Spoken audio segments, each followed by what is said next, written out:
This is all the news it is news across the scene at the supermarket. Sheesh. Here we go, sir. So we started talking because all we talk about nowadays is Idaho because it's the place to be, or it's the place to die, or it's the place to commit lots of crime. Yeah, or apparently. it's this very strange hot spot right now. It is. So basically, all of California's dregs are leaving and going to Idaho so that they can, horse around, go to school. Well, we don't know. Yeah. And maybe even be a student. Who knows what's going on? Well, Lori Daybell was from Arizona, right? From here. They're all Chandler. transplants, likely. And we don't know We anything need about to get Coeur some d'Alene. information. Nothing about Coeur d'Alene. But it appears that our boy Kohberger is not from Idaho. He's Pennsylvania. Right? Pennsylvanian. He's from Pennsylvania. And it appears that those other people might be from all over the place. I think they're all from, actually, I think from Coeur d'Alene. Most of the kids are from Coeur d'Alene, Idaho. Or other places, from Idaho. What are they putting in the water in Idaho? So you asked me a question, and the question ballooned into something else. That ballooned into something else. And so I figured, well, let's just talk about it here. People have some interest in this case. And Why do you think that is? people like to not think about their own problems in their own life. And so they pay attention to all the what ifs and holy craps and big stories for a minute, for as long as it grabs their attention, and then I was just wondering to the what next made one. a big thing. A what? But why does one case grab more attention than another? Oh, well, I mean, what makes them want to film the trial from start to finish? Let's talk about this. You need your microphone on. Yes, if you're going to talk, turn your microphone on. And eat otherwise, just look pretty. And it's on mute right now. All right, so we need a camera back eyeballs. there to show him. It's always been about ratings, eyeballs. Why do you think one of the longest running TV shows of all time is Dateline? I don't know. Because it's a silver fox is so great? Because of the storytelling. No, because of the story. Right. It's not the storytelling. The storytelling of the story. So Rodney King was a big story. Do you know who that is? Right up until O.J. Simpson. Reed. Oh. And Rodney King was yesterday's news. So this Idaho thing is all the rage right now, right up until there's another school shooting, or right up until there's something else. And so people like dirty laundry. Don Henley sung it best. They can tell you about a plane crash with a gleam in her eye. People love it when you die. They love dirty laundry. Okay. That's straight up lyrics. Let's go back to the subject. So that's to answer your question. But the subject ballooned into who's going to win, how are they going to win, what wins, typically these types of juries, these types of cases. We've got a lot of people that are pro the burger guy is They're innocent. called pro-burgers. Oh, boy. Because his name is Kohberger, so they're pro-burgers. Oh, it's Kohberger. I've been saying that wrong for a long time. Most pro-burgers are they're just not convinced that he is guilty, and everybody else has convicted him in It seems their pretty heads. split to me. It seems pretty don't know. split. It's kind of like the Karen Reed thing. It was pretty, I don't think she did it. Or maybe she did, maybe she didn't. I don't know. It was pretty split. So what wins? And so having tried many cases and having been in this industry for a long time, it's a little bit more difficult than most people think. And to win a case. Yeah. And Monday morning quarterbacking, look, you've got somebody that's accused of something ridiculously bad, and most of the folks sitting on the jury are wanting to convict. Gone are the days of 12 Angry Men, where those 12 fellows sat in there and they went over evidence after evidence after evidence down to, did you see that there was dents in her nose, but she wasn't wearing eyeglasses?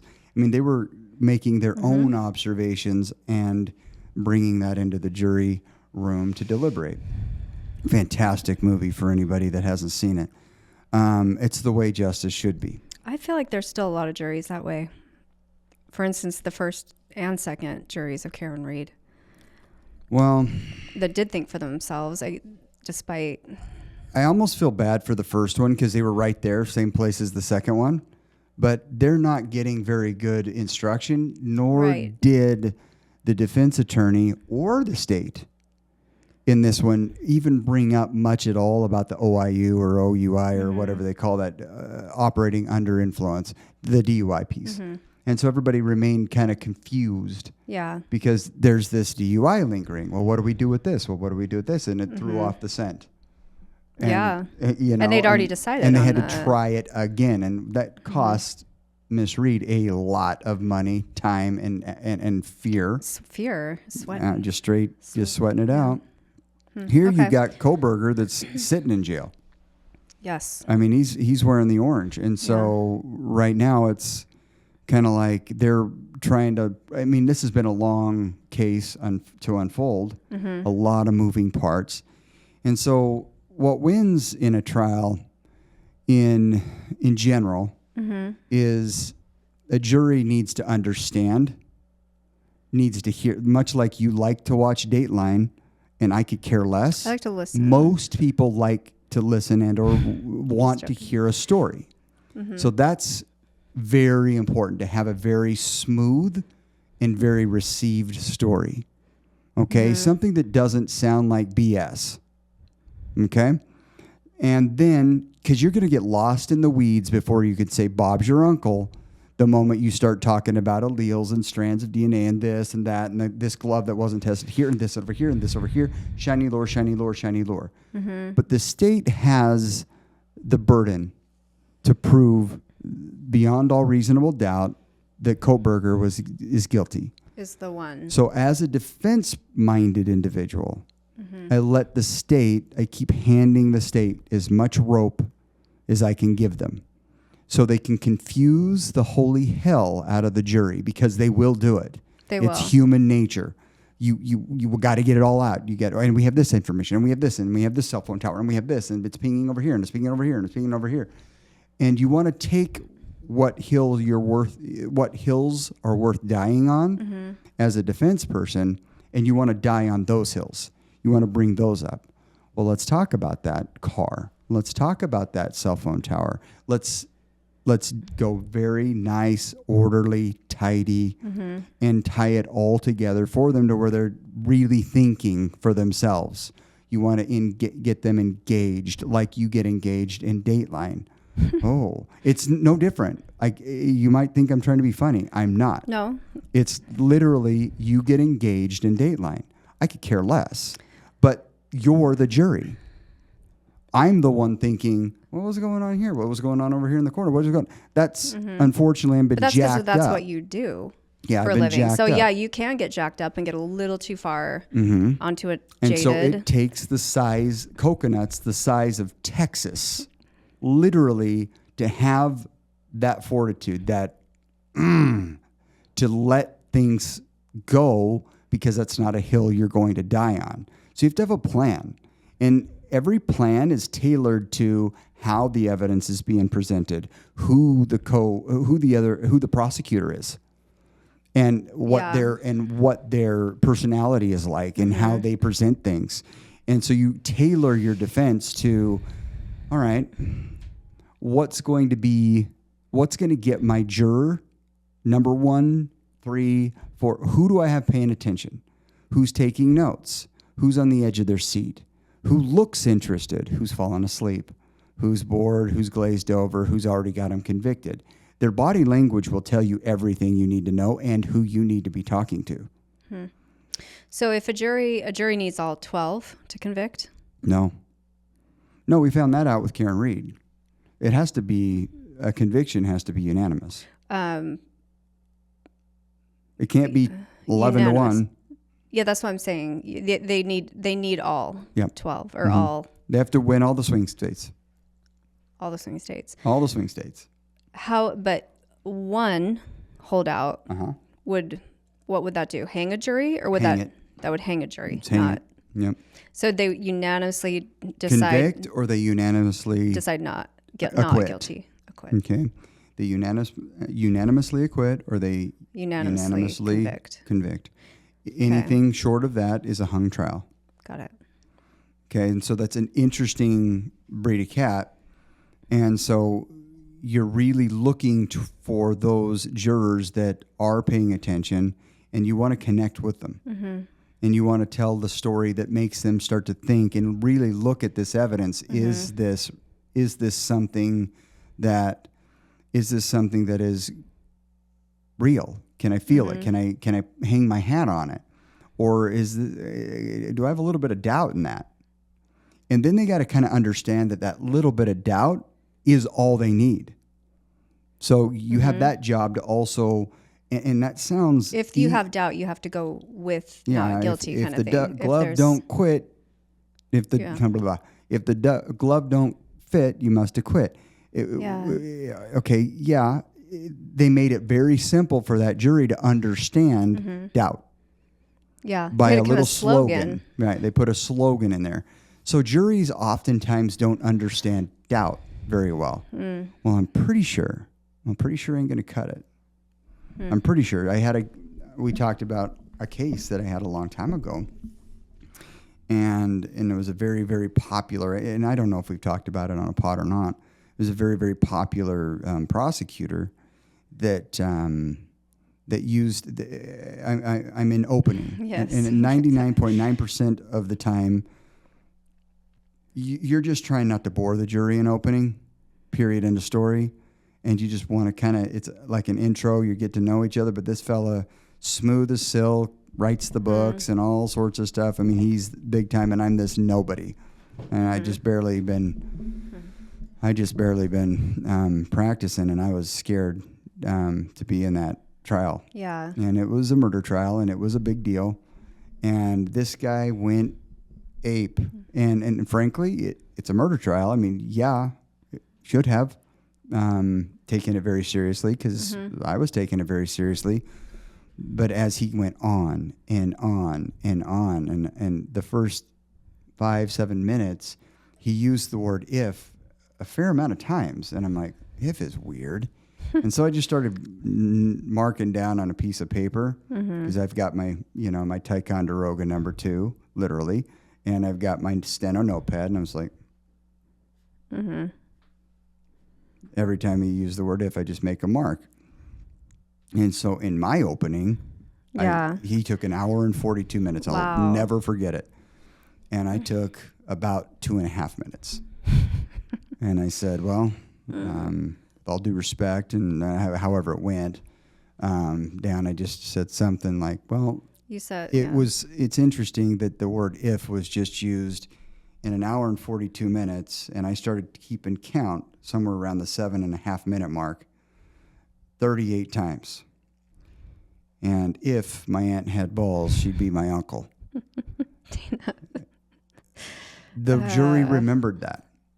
That's a good slogan, that to be remembered. Yeah, they remembered that. A lot of they shouldn't be going to trial. Those that were falling asleep woke up right away, laughed, got endeared, and I just said, so if you're willing to look at the evidence, I am sure that you will find plenty of reasonable doubt that my client did not commit this crime.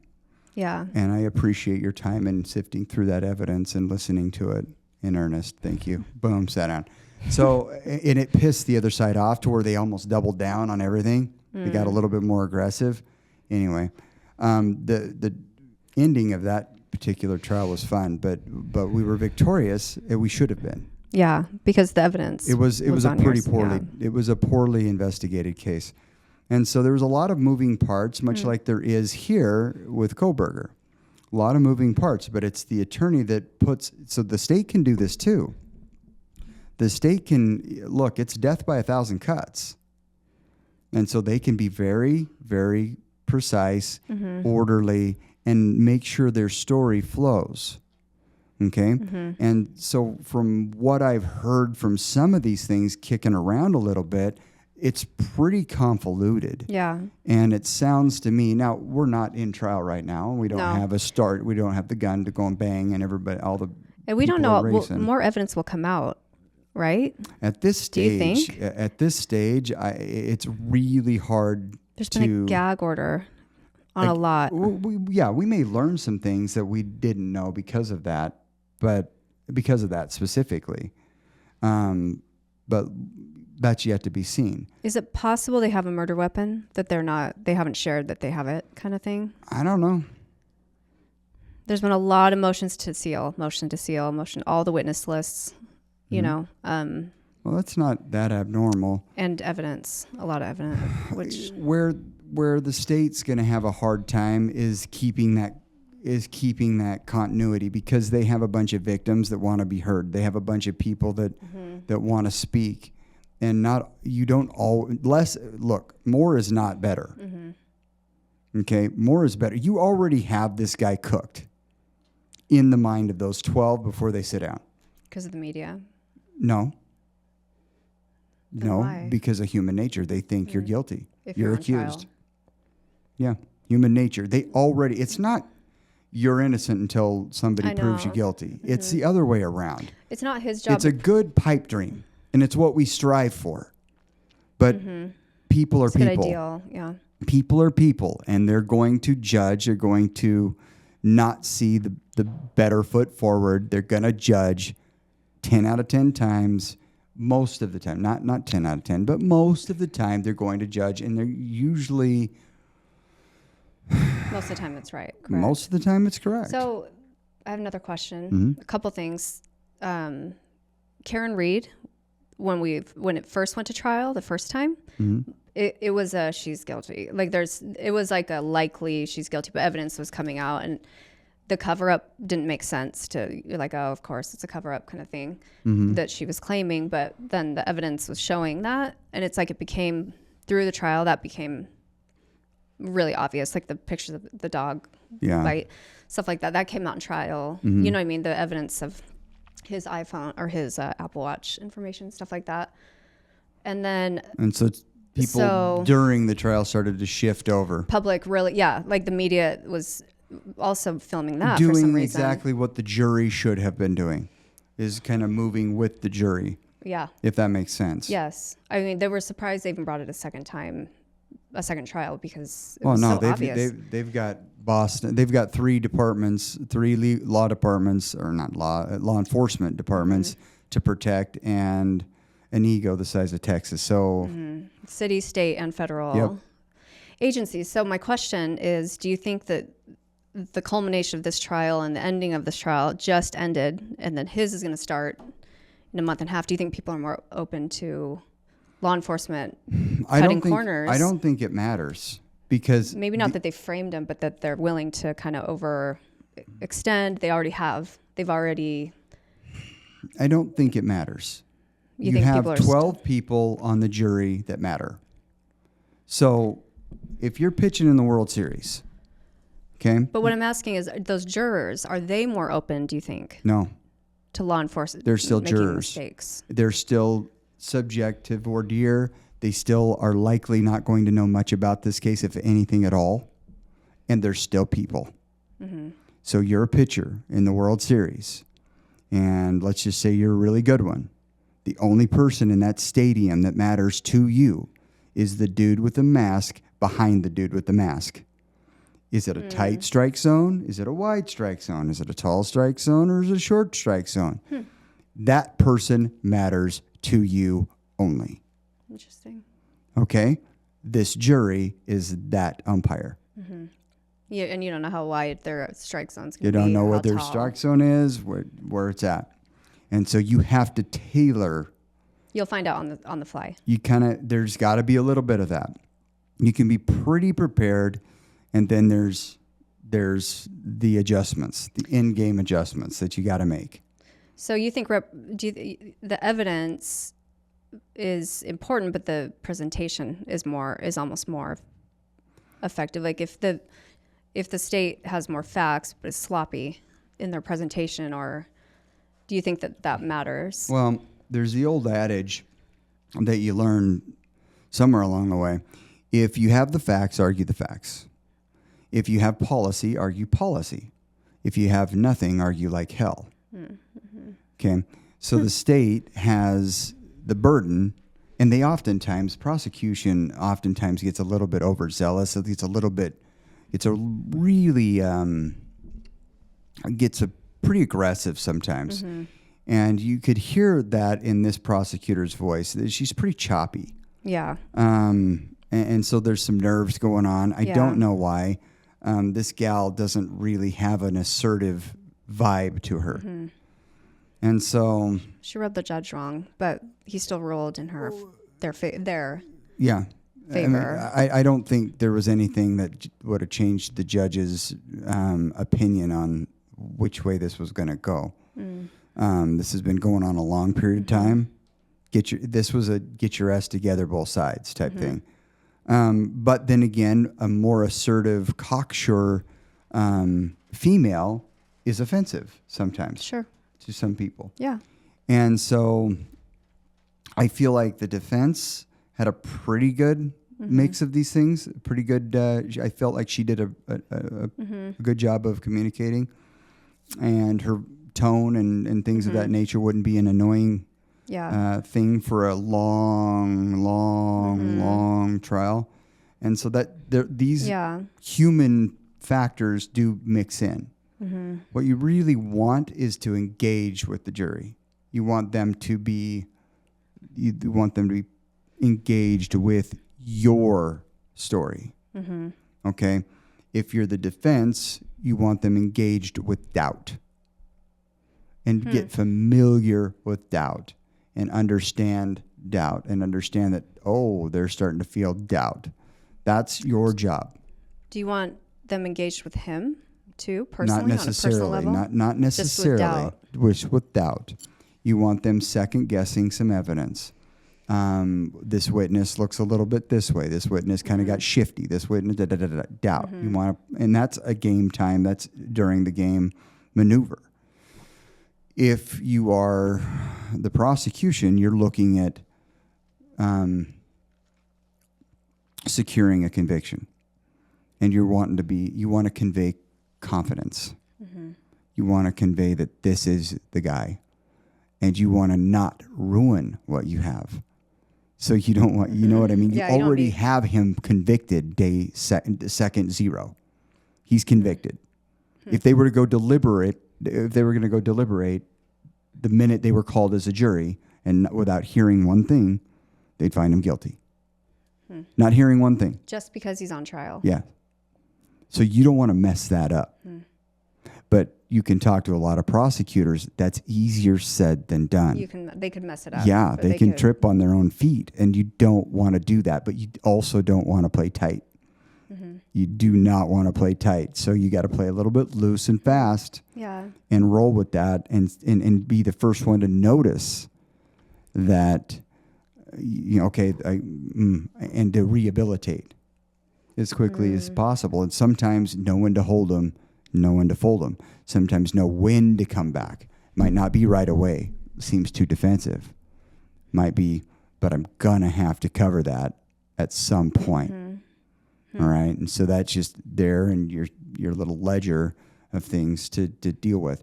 So on either side of this, the person that's going to be victorious with a case that has a whole lot of moving parts, as far as we know. Yeah. We don't have a smoking gun. Mm-mm. We don't have, a murder weapon as far as we don't have a smoking gun. Yeah. So we have a murder case that is completely circumstantial. All of the circumstantial evidence is going to either swing further on the no doubt side or a little bit on the doubt side. And sometimes if it's just in the middle, they'll convict. But if you're just a little bit over here on the doubt side, you actually got to enter that zone pretty heavily to get 12 people to go along with it, if that makes sense.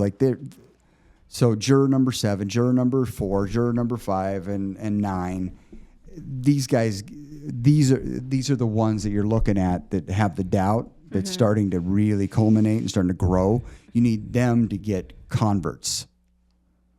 You need them to pull. How can you tell if someone is unsure? Okay, body language, huge. Body language is everything. Well, if somebody's unsure, they start to, first off, they look around a little bit. Like, did everybody else hear that? And secondly, they start looking for something to write with. They'll take a note. Mm-hmm. They'll take a note because there's a whole lot of stuff, and inevitably there's a juror or two that take notes, and then you want, optimally, you want all 12 of them doing it. Mm-hmm. They might each pick something different. Right. And so they're doing this, but you're looking for attention, and you're looking for a look, like a roll of the eyes. People can't help it. Or they're engaged if they're rolling their eyes. Right. They're taking it in. Or conversely, just comatose. The comatose individual usually is convicted. That's what I was wondering. What? Like the one that's just eyes glassed over. Getting it over with. They're just doing their time.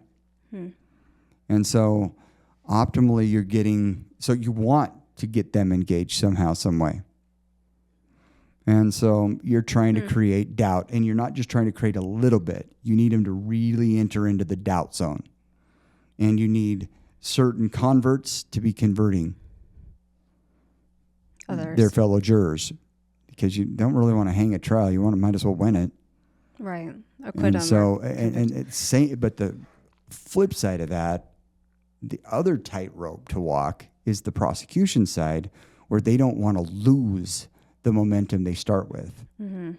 Okay, now prosecutors might not enjoy me talking this way about their gig, and that's okay. I can live with it. Yeah. But the reality is they start off supposed to win. They're supposed to win. They have all the cards, da-da-da-da-da. And most of them would agree with that. Where they also would agree is it's a lot harder than you think.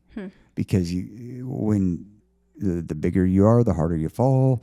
You're just sitting there trying to poke a little bit of holes and what if? What if? And the what if is what eats them. And so you want to kind of jack with them a little bit. Yeah, it's a psychological thing. You want to jack with them to where they start to push a little harder. They maybe ask that extra dumb question, that extra, and then they just set themselves. They take it too far. Right? They push a little bit too hard because they're supposed to win. Well, in a case this big is going to make a prosecutor's career, I would think. The person who convicted OJ, or didn't, the person who got OJ off, Clark. became Cochran. Clark was the prosecutor. Oh, yeah, Clark. But she was... Who would ever have known her name other than OJ? Right. And Cochran got him off. He got... Shapiro. Well, yeah, all the of dream them. team. The Shapiro, yeah, all of the dream team. The Kim Kardashian's dad was... What a bargain. Rest his soul. Her mom was Nicole's best friend. No kidding. Apparently. But as a prosecutor, you would want to win. It would be highly good for their career if they won this case. I mean, highly good? Yeah, probably. I mean, there's some name recognition at this point. And defend. Ann Taylor has a... all of a sudden she has a clothing line. I mean, she's really gone fast. But she's got a name. They call her by her first name. Oh, Ann. With an E. Ann Taylor, and with an E. Anyway, to win these things, it's strategic, and it takes that type of mindset. So you have to push without pushing too far and looking like you're... You have to be like the old man in the sea. You have to be waiting to catch Moby Dick. And so patience, and that takes on either side, and that takes stones like you can't believe, and it takes confidence, and it takes been there, done that, starting a movie. It's the person in the old West. The people that were dangerous weren't necessarily the fastest. They weren't necessarily the meanest. They weren't necessarily those that were ornery and evil and vicious. No, the dangerous men were those that were willing. They wouldn't blink. They wouldn't draw a breath. They'd just pull the trigger. One of the coolest songs ever, All you hear is the smell of the gun blast. So you just want to be a little bit, feed the line. Oh, yeah. Ghetto boys. Ghetto boys. Ghetto boys. Man, it feels good to be a gangster. Okay.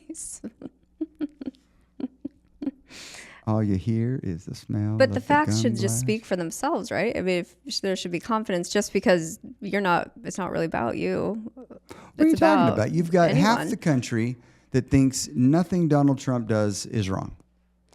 That absolutely thinks he's the best thing since sliced bananas, bread, and anything else that's sliced, it's good.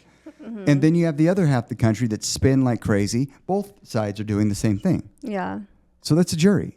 Yeah, but that's facts, a trial. But the facts, speak for themselves. Right. You would think the facts of what he's doing would speak for themselves, now don't you? But then there's a spin. And CNN's spin is different than Fox's. Okay, good point. And so the spin, eventually, what the consequence of that has almost led back to Trump. Okay, we're back to like the spin reveals itself as a spin. I guess I see that here in the state. Those that disdain Trump still do and still will convict. Well, some. Nobody means some. The big beautiful bill is named that. Half the country. And it's going to get passed by Democrats. If we were to try, and they're going to keep the name. If we were to do a trial, they kept the name. That's great. If we were going to do a trial on how great Donald Trump is, and the whole country is the jury, it's a mistrial. 1,000% of the time. This is a very different. No, it's the same. You got to understand, it's the same theory. I understand. It's the spin. And the spin doctors had a cool name. Not very many good songs, but a cool name. They're the spin doctors. Cool name. And so this Ann Taylor, who apparently has a name for herself now. I guess. And this other person. Do you see what I deal with? You know what I deal with. This other person. No one even knows. But imagine being the prosecutor that lost that case. Yeah. Someone's career is going to be made or maked or braked on this. Maked or braked? On this case. Look, it's the spin. And you're going to have to be patient. And it's the one that's the more patient when you have a circumstantial case. All right? Which is what we have here. DNA. It's circumstantial. Everything is circumstantial in this case. They do not have a smoking gun, as far as we know. But people hear DNA, and they Karen Reed didn't have a smoking gun. Right. That's a circumstantial case. We saw how that went. Most of the cases that go to trial have solid evidence. This is circumstantial. You have a lot of it. Mm-hmm. Okay? But looks like they reached a little here. They reached a little there. It's what it appears like right now. I went on record with, so if you're a prosecutor and you have, there are, the probable cause affidavit was it was stretched. It was jacked up. Yeah. And doesn't that automatically kind of set, my case isn't that solid, or maybe he's not guilty. But hear me out. That comes out after about 4 days of hearing from one law enforcement or 2 or 3 law enforcement folks. This is not going to be a fun, pleasant trial. Confusing. Yeah, it's not going to be fun or pleasant, and your job is to make that as simple as you just said. Well, hold on. This probable cause thing had this put in, and this put in, and this put in, and this put in, and none of that existed. True. Yeah. None of this existed. Yeah. And so you're 4 days into labor and long, drawn out, and just bored off. You're going to have to play the long game. Okay, you're not going to win this case at any given time or any given minute or any given witness. You're going to win it through time. And it's the one that is telling the story that's straight, that shoots straight, feels right, and the jury buys it. Okay? You got to unanimously get them. That's why juries are typically unanimous, because there's gunshot residue on their hand. Yeah. And the gun was found 40 feet away from them. and in a place that they it was their gun, and there was another person shot with their gun, and they're the only two around, and it's on a Ring camera right across the street. I get it. Okay. It's pretty fast. So the prosecution's job is to make it a clear story, and the defense's job is to cast doubt on that. That's not paint a different picture of their own, more so. Right. And so if they start going, it was somebody else or this or that, they start going into dumb tangents. Don't do that. You just want to go into that doubt zone, the doubt cloud, and you want them to understand the doubt cloud. Mm-hmm. And so, if I ever start practicing law again, I'll let you know. But I would love. It would be fun to see how this goes. To me, it's. I love your questions about all this, but it seems like Idaho is getting brought up a lot now. Well, Idaho, You've got fires, and now they're not just fires in Idaho. Now people just get shot in fires. A guy set a fire and then sat up in a sniper's nest and shot the firefighters as they arrived to put it out. Do you want to know why? No. I'll tell you why. And then he killed himself. Oh, that happens? On the mountain. You want to know why? Why? I'll tell you why. It must be in the stars. No. He spends exorbitant time gaming. He is in front of a computer all the time, and the screen sucks the life out of you and makes you a zombie that does stupid stuff like that. He probably learned it in Minecraft. I might be talking to Reed subliminally right now. Here he comes. There are no guns in Minecraft. There are no guns in Minecraft. Until you build them. No. You cannot build a gun in Minecraft. Whatever. I'm sure there's other games that you play that have guns involved. I don't play those ones. Yeah. Lion sack of hammers. All right, it's been fun. Let's talk All about right, Idaho thanks again. There's something bound to happen in a minute and a half. I know. Well, they come in threes, right? We've Oh, got snap. 1, 2, 3. Hopefully we're done in Idaho for now, but maybe a different state. We'll see. Yeah, let's talk about a different state sometimes. Idaho's kind of a beautiful state, though. It is beautiful. Yeah, pretty state. The Idaho thing, the Moscow, is technically it could be Washington too because of the. No, Washington. it's Idaho. I know, but Moscow. that's interesting. That's Idaho. Vive out of Idaho. Love you.